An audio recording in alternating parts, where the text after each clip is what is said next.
Welcome back, it's Rich. In this episode, Rich reviews the outstanding Kingdom of the Planet of the Apes. Let's do it.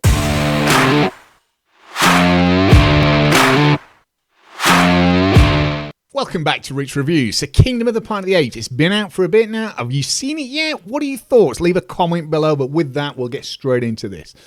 So this is the fourth of the modern Planet of the Apes trilogy movie.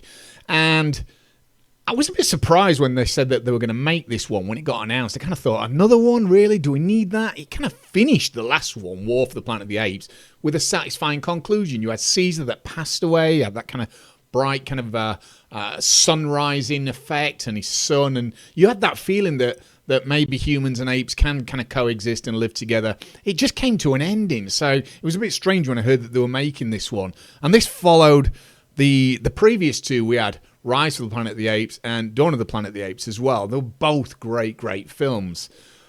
All three movies centered around Caesar becoming a godlike creature, effectively, from his early primate example, and learning to speak and teach this to others for apes to then become free and start to build homes and talk and have families, etc., and live amongst us. And they were absolute masterpieces of film, visually too, due to the insanely good CGI work from Andy Serkis. So why another film? And was this just another case of The Force Awakens, after the satisfying end being Return of the Jedi in Star Wars, for example? Surely we've done this. Is this just another money-grabbing corporate idea? No, not by a long shot. So we'll begin this new adventure, which is set to be around 300 years into the future. It doesn't say that in the film, but that's what's been kind of said online anyway. And the original trilogy that you've probably all seen, that was more set in our present day, our current time. So this is effectively in the future. And man, things are very different. So for example, everything effectively have just now switched roles. So on our planet, the apes are the absolute dominant species now, and there's barely any humans in existence at all.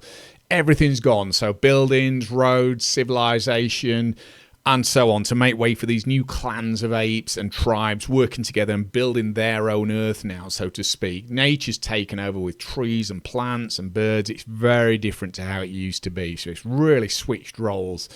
We follow the Eagle clan, and in particular an ape named Noah, and he's kind of like the Caesar in a sense that he's the lead ape that we follow throughout this film, but he's a very different kind of ape as well.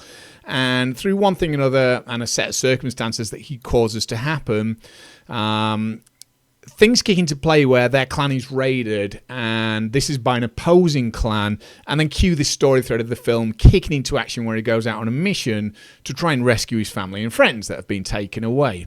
Now Noah, as I say, he's no Caesar, he's very different to this, but he's still a character that we look upon and root, kind of like we did with Caesar in the early films as well.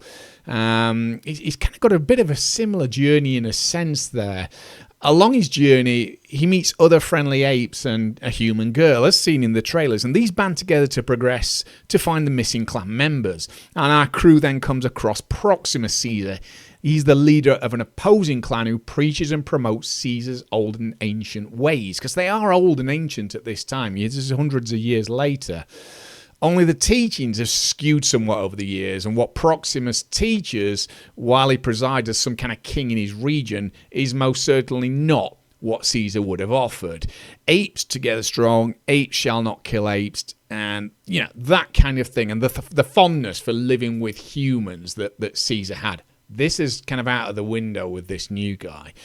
We're reminded of Caesar throughout the film with phrases and speeches, characters talking about him and what they did together with iconic images. So he does very much still feel like he is part of this new film, and it does make this film feel like it's very well cemented and connected into the past trilogy. So where to begin with what worked? I finished this film, and to be fair, I was absolutely stunned by it. Just how good it was and how much I enjoyed it. I did not expect to. I thought it'd just be all right, another film.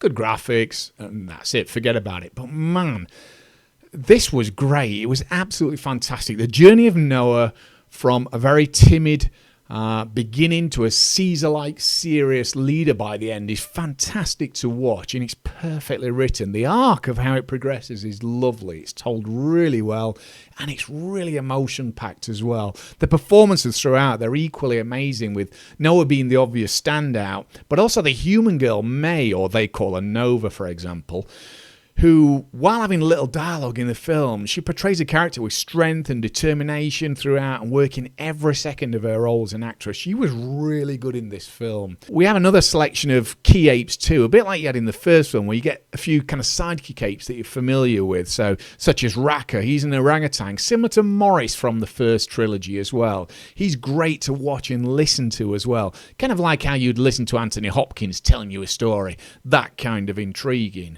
We also have a henchman-type ape that we frequently meet, and then there's Proximus Caesar, the new villain clan leader, who's nothing like, say, Koba, for example, but he's still great all the same. He's got a great voice and the way he projects things as well. I think he believes what he's doing is right. It's just not right at all. It's the wrong way of what Caesar originally taught. And that brings me on to the CGI. It's just stunning in every sense. And you know it's going to be good, but man, it just makes you stop for a second and realise just how mind-blowing this is. The water on the fur, there's lots of bright light shots in this as well. Dark, flame-lit environments, facial movements and close-ups. It's just mind-blowing how good it is. And I never thought for a moment it looked like graphics at all. It's utterly astonishing what can be done with the right time and effort. But all this would be absolutely worthless if it were just another money-grabbing, run-of-the-mill sequel, and it is so far from that. And I think that's what really surprised me about this film, because I thought it was just going to be, why don't we just make another and cash in on it? It's just not that at all. The story and where it leads to and promotes is just great writing from start to finish, and absolutely deserves a place as a solid sequel to the original trilogy that most would have thought kind of ended really on a nice but sad note. This is not an excuse to make another. It's a clear progression of that story and makes for fascinating viewings right up till the credits roll, and it kept me hooked and intrigued for just over its 2 hours runtime.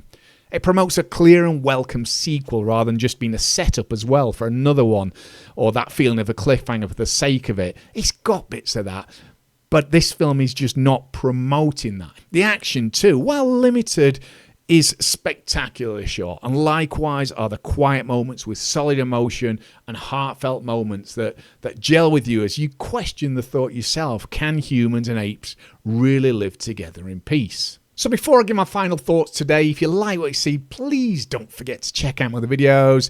Click the like, follow my channel by subscribing for free, and share your thoughts in the comments below. It really does help my channel, and I really appreciate it if you would do something like that.